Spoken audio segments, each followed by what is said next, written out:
नमस्कार मित्रांनो. मी आता अनंत कुलकर्णी यांच्या प्रदर्शनाच्या ठिकाणी आहे आणि अनंत कुलकर्णी यांनी ज्या पद्धतीनं त्यांच्या आयुष्यात काम केले, ज्या पद्धतीने त्यांचे स्केचबुक्स त्यांनी डेव्हलप केले आणि ज्या पद्धतीने चित्र काढलेली आहेत ते मला असं वाटतं की आजच्या ॲनिमेशन मुलांना किंवा आजच्या व्हिज्युअल आर्टमध्ये काम करणारे जे स्टुडंट आहेत त्या सगळ्यांकरता एक आदर्श असा वस्तूपाठच आहे. तर आपण आता त्यांच्या या एक्झिबिशनची छोटीशी टूर घेऊया आणि त्याच्यातनं आपण एक्झॅक्टली पॉसिबिलिटीज काय काय आहेत तर त्या तुम्हाला कळणार आहेत. मी तुम्हाला प्रत्यक्ष सगळ्यांना अशी विनंती करणार आहे की तुम्ही प्रत्येकानं इथे आर्ट गॅलरीमध्ये घेऊन आर्ट गॅलरीमध्ये म्हटलं तर खादी ग्रामोद्योगचं शिवाजीनगरचं जे ऑफिस आहे जिथे हँडमेड पेपर मिळतो तर त्यांच्या ऑफिसमध्ये त्यांच्या प्रिमायसेसमध्ये हे एक्झिबिशन भरवलेलं आहे. तर ते तुम्ही आवर्जून इथे येऊन बघा, प्रत्येक स्केचबुक बघा, प्रत्येक चित्र त्यांचं बघा आणि मग तुम्ही त्याप्रमाणे त्याच्यातनं जे काही शिकायचं आहे तुम्हाला नक्की शिकायला मिळेल. परंतु एक छोटीशी टूर तुमची व्हावी म्हणून आता आपण एक छोटासा व्हिडिओ करतो आहे. तर इथे आता आपण सुरुवात बेसिकली इथूनच करूया. इथे ही जे काही चित्र दिसत आहेत तर ही चित्रांकडे तुम्ही आलं तर जास्त बरं होईल. ही जी चित्र आहेत ही ग्राफ पेपरवर काढलेली आहेत आणि ग्राफ पेपरवर ही साधारणपणे 85-87च्या आसपासची चित्र आहेत. तर त्यावेळेला त्यांनी ज्या 3 डायमेन्शनली विचार करून ज्या पद्धतीने चित्रांचं रेखाटन केलेलं आहे एक रिसर्च म्हणून, एक अभ्यास म्हणून या सगळ्या चित्रांचा तुम्ही आस्वाद घ्यावात आणि याच्यातनं अशा पद्धतीचा रिसर्च तुम्ही मेंटेन करू शकलात तुमच्या ॲनिमेशनच्या पॉईंट ऑफ व्ह्यू किंवा तुमच्या व्हिज्युअल आर्टच्या पॉईंट ऑफ व्ह्यू तर मला असं वाटतं की तुम्हाला खूपच भरपूर असं मटेरियल अवेलेबल आहे या एक्झिबिशनमध्ये. आणखीन एक महत्त्वाची गोष्ट म्हणजे इथे त्यांनी काय केलं बघा, इथे त्यांची अनंत कुलकर्णीची जी चित्र आहेत जी ग्राफ पेपरवर आपण बघतो आहे त्याच्यातच काही चित्रांचे त्यांनी स्टिकर्स तयार केलेले आहेत. हे स्टिकर्स म्हणण्यापेक्षा या मगवर आपण प्रिंट करू शकतो किंवा टी शर्टवर किंवा अभ्रक किंवा उशांची कोळी वगैरे आपण ज्या बघतो ना अशा अनेक गोष्टींवर त्यांची चित्रांचं ॲप्लिकेशन होऊ शकतं. तर ते इथे आपण आत्ता बघतो आहोत. इथे काही पॉट्स ठेवलेले आहेत त्या पॉट्सवर आपण चित्र लावलेली आहेत. हेही एक चित्र खूपच इंटरेस्टिंग आहे. मांजर आहे आणि छानसा फुटबॉल खेळतो असं चित्र आहे आणि खूपच छान पद्धतीनं हे प्रेझेंट केलेलं आहे आणि हे इथे एक वेगळं चित्र आहे. तर हे सगळं ॲप्लिकेशन ऑफ आर्ट या फॉर्ममध्ये येतं. तुम्ही काढलेल्या प्रत्येक चित्राला वेगवेगळ्या ॲप्लिकेशनमधनं मांडणं हे देखील याच्यातनं शक्य होतं. हे अनंत कुलकर्णीच्या प्रदर्शनातनं आपल्याला बघायला मिळतं. याच्याशिवाय ह्या प्लेट्स आहेत. या प्लेट्सवर पण त्यांनी वेगवेगळी चित्र काढलेली आहेत. लहान मुलांकरता किंवा अगदी इन दॅट केस मोठ्या माणसांना पण याच्यातनं एक इंटरेस्ट क्रिएट होऊ शकतो किंवा अशा पद्धतीची अशा प्लेट्स त्यांना आवडतील डेफिनेटली डेली यूजमध्ये. आणि त्याच्याशिवाय इथे अनंत कुलकर्णीने काढलेली वेगवेगळे स्केचबुक्स आहेत. त्यांनी जवळजवळ एक 70-80 स्केचबुक्स तरी ते डिझाईन केलेली आहेत. तर इथे काही स्केचबुक्स आणि खूप छान पद्धतीने इथे डिस्प्ले केलेले आहेत त्यांनी. तर हा एक प्रकार तुम्हाला बघायला मिळेल.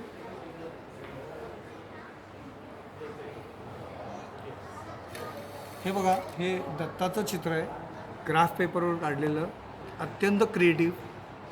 अशा पद्धतीचा विचार प्रत्येक चित्रकारानं जर करू शकला किंवा केला तर मला वाटतं वेगळ्या पॉसिबिलिटीज डेफिनेटली याच्यातनं निघू शकतात. हा आकाशकंदील विकणारा माणूस आहे. त्याचं सुंदर चित्रीकरण पण छान आहे. त्याचं पोज बघा, त्याचे ड्रेसेस बघा, त्यांनी लुंगी घातलेली आहे तर तो लुंगीचा तो एक फील पण छान दिलेला आहे. तर अशा पद्धतीनं कॅरेक्टरायझेशनच्या दृष्टिकोनातून अनेक गोष्टी तुम्हाला बघायला मिळू शकतात. त्याच्याशिवाय वेगवेगळे प्राणी पण अनंत कुलकर्णी यांनी इलस्ट्रेट केलेले आहेत. तर चौकस दृष्टी आणि वेगवेगळ्या प्रकारची चित्र काढणं हा एक वस्तुपाठच आहे असं म्हणू शकतो आपण. त्याच्याशिवाय ही यांची काही आता ही 3D मधली बघा, अनंत कुलकर्णी यांनी काढलेलं कागदावरचं चित्र पण त्याला 3 डायमेन्शनल इफेक्ट दिल्यानंतर ते कसं दिसतं हेही आपण एक एक्सपेरिमेंट करून बघितलेलं आहे. तर आपण काढत असलेलं चित्र हे 3 डायमेन्शनल वर्ल्डमध्ये कसं येऊ शकतं, वेगवेगळ्या मटेरियलमध्ये कसं दिसू शकतं त्याचं व्हिज्युअलायझेशन इकडे करून दाखवलेलं आहे. तर हाही एक ॲप्लिकेशनचाच भाग आहे पण अत्यंत सुंदर असं ॲप्लिकेशन आपल्याला बघायला मिळतं. हेही 3Dमध्येच केलेलं आहे. वेगवेगळ्या प्रकारचे प्राणी आहेत किंवा टॉईज म्हणू शकतो. टॉईजच्या इंडस्ट्रीकरता पण इलस्ट्रेशन आपण करायला हवी. तर ती करत असतेवेळी एक विजन जर आपल्याकडे असेल तर ते विजन खूप छान पद्धतीने इलस्ट्रेट होऊ शकतं. आणि मला असं वाटतं की प्रत्येक चित्रकारानं, प्रत्येक ॲनिमेटरनी किंवा प्रत्येक व्हिज्युअल आर्टच्या मध्ये काम करणाऱ्या आर्टिस्टनी अशा प्रकारचं स्केचबुक जर मेंटेन करायचा प्रयत्न केला. आपण फायनली एक चित्र काढतो किंवा कम्प्युटरवर एखादी इमेज तयार करतो, पण त्यांनीच म्हणजे गोष्टी म्हणजे प्रश्न सुटत नाहीत. व्हिज्युअलच्या पॉईंट ऑफ व्ह्यूचे आपल्याला अनेक प्रश्न पडतात, त्याचे उत्तर सापडत नाही आपल्याला. पण स्केचबुक्स पण आपण निरंतर शोधत राहणं आणि त्याच्यातनं आपल्याला काहीतरी सापडणं, त्याचा हा एक खूप छान असं उदाहरण इथे आपल्याला बघायला मिळतं आहे. आपण वेगवेगळ्या प्रकारचे टूल्स वापरतो आपल्या जीवनामध्ये, तर त्याचंही इथे ॲप्लिकेशन केलेलं आहे, खूप छान पद्धतीने ॲप्लिकेशन केलेलं आहे. आणि हा एक रिसर्चचा भाग आहे, अभ्यासाचा भाग आहे. तर हा मला सर्व तुम्ही आवर्जून प्रदर्शनात जर आलात तर तुम्हाला इथे अनंत कुलकर्णी यांचं कुटुंबीय पण तुम्हाला भेटेल. त्यांच्या माध्यमातून तुम्हाला बरेच गोष्टी कळतील. हे खूप छान ब्लॅक अँड व्हाईट पद्धतीने इलस्ट्रेशन केलेलं आहे आणि किती पेशन्सने केलं असेल. आज कॉम्प्युटरवर आपण कदाचित एक 15-20 मिनटामध्ये अशी इमेज क्रिएट करू शकतो, पण डेफिनेटली कुलकर्णी सरांनी मला असं वाटतं हे साधारणपणे एक 35-40 वर्षापूर्वीचे चित्र असेल, पण त्यांची जी इमॅजिनेशन पॉवर आहे, कल्पनाशक्ती जी आहे आणि ते एक्झिक्यूट करण्याची जी त्यांच्यामध्ये एक स्किल होतं, तर हे सगळं स्किल इथे तुम्हाला डेफिनेटली बघायला मिळेल. अशा प्रकारचे अनेक पोस्टर्स तुम्हाला इथे बघायला मिळतील, अनेक चित्र बघायला मिळतील. मला वाटतं या सगळ्या चित्रांचा तुम्ही अभ्यास करण्याच्या दृष्टिकोनातून 1-1.5-2 तास तरी वेळ काढून यावं, म्हणजे त्याच्यातलं तुम्हाला भरपूर शिकता येईल. अनंत कुलकर्णी या सगळ्या गोष्टींना व्हिज्युअल नोटिंग असं म्हणत असत. तर त्यांचं व्हिज्युअल नोटिंग हाच एक मूळ अभ्यासाचा भाग आहे आणि प्रचंड त्यांनी काम केलं. कॅलिग्राफिक पॉईंट ऑफ व्ह्यू पण त्यांनी भरपूर काम केलं. कॅलिग्राफीचे वेगवेगळे प्रयोग त्यांनी केलेले आहेत. तर हाही आणि त्या कॅलिग्राफीच्या चित्रांमध्ये सुंदर उपयोग केलेला आहे. त्यामुळे याही गोष्टींचा अभ्यासाचा भाग म्हणून तुम्ही याच्याकडे आवर्जून बघावं. आणि वेगवेगळ्या प्रकारचे ॲप्लिकेशन, वेगवेगळ्या प्रकारचे मटेरियल, वेगवेगळ्या प्रकारचे कॉम्पोजिशन्स, वेगवेगळ्या प्रकारचे चित्रांचे प्रकार 2D मधले असतील, 3D मधले असतील, तर हा प्रकार इथे आपल्याला बघायला आवर्जून मिळेल. म्हणजे सुंदर आकृतीबद्ध असलेलं चित्र कसं रेखाटावं हे अनंत कुलकर्णी यांनी आम्हाला शिकवलं खरं कॉलेजच्या दिवसांमध्ये, आणि रादर पुढे प्रोफेशनल लाईफमध्ये पण आम्ही त्यांच्याबरोबर काम करत असतेही अनेक गोष्टी आम्हाला शिकायला मिळाल्या. तर त्या प्रदर्शनाच्या निमित्तानं आपल्याला बघता येतं आहे. आणि पुणेकरांना एक खास संधी आहे. पुणेकरांना मी अशी विनंती करेन की तुम्ही आवर्जून या संधीचा लाभ घ्या. हे 3 ते 4 दिवस एक्झिबिशन आहे. मला असं वाटतं संडेपर्यंत, येत्या रविवारपर्यंत हे प्रदर्शन चालू असणार, सकाळी 10 ते संध्याकाळी 6 पर्यंत. तर या वेळेत तुम्ही आवर्जून या चित्रांचा आस्वाद घ्या आणि शिकण्याच्या दृष्टिकोनातून तुम्ही या सगळ्या प्रदर्शनाकडे बघा. हे जे आहेत ना, हे पेपर्सला आपण जेव्हा पंच करतो त्याचे होल गार्ड्स, ते होल गार्ड्स आहेत हे. वाव, म्हणजे ओरिजिनल चित्रावरती हे लाल जे आहेत ते होल गार्ड्स आहेत. वाव, किती सुंदर बघा. अशी कल्पकता तुम्हाला प्रत्येक चित्रामधून बघायला मिळेल. तर सरपटणारे प्राणी आपण जे वेगवेगळे बघतो आणि आपण काय करतो तर आपण खरं तर काहीच करत नाही. तर मला असं वाटतं की या पद्धतीनं तुम्ही इलस्ट्रेट करू शकलात आणि त्याला व्हिज्युअल रिप्रेझेंटेशन जर करू शकलात, त्याच्यानं सुंदर चित्र तयार होईल. पण ॲनिमेशनच्या पॉईंट ऑफ व्ह्यू पण तुम्हाला वेगवेगळ्या मुवमेंट्स या सगळ्या चित्र प्रकारातून बघायला मिळतील. आणि आय एम शुअर ही ॲनिमेटेबल गोष्ट आहे, तर त्याचाही तुम्हाला उपयोग होईल. हा बघा, इथे हा प्राणी आहे, तिथे एक माणूस आहे आणि असं असंख्य प्रकारचे क्रिएटिव्ह ज्याला म्हणू शकता तुम्ही.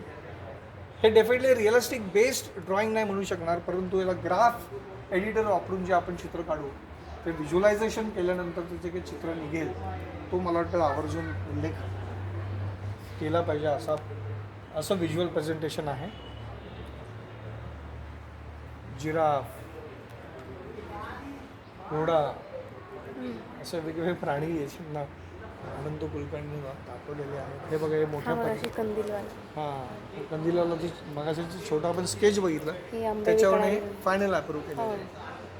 ही खेळणी विकणारी, ही खेळणी आहे. टॉईज मॅन्युफॅक्चरिंगच्या पॉईंट ऑफ व्ह्यू याच्यामध्ये भरपूर स्कोप आहे.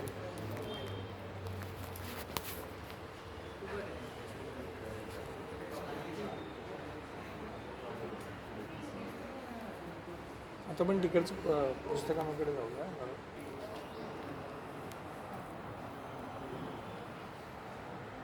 हे त्यांचे काका, हे त्यांचे काका, हो, आणि त्यांच्या जुन्या घरातली हां, हे अनंत कुलकर्णींचं जुनं घर जे होतं तिथे ते खाली बसत असत कॅरेक्टर्स. त्याचे कॅरेक्टर्स वगैरे ब्लॅक अँड व्हाईट आणि शाईचं पेन ते वापरत असत खास पद्धतीनं आणि त्याच फॉर्ममधनं हे चित्र त्यांनी काढलेली आहेत.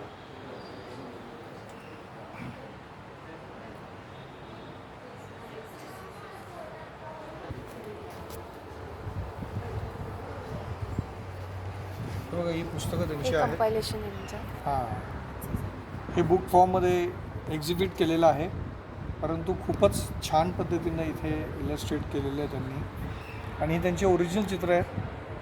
त्यामुळे त्यांच्या आयडियाज प्रचंड आहेत. कन्सेप्ट भरपूर प्रकारे त्यांनी खुलवलेला आहे.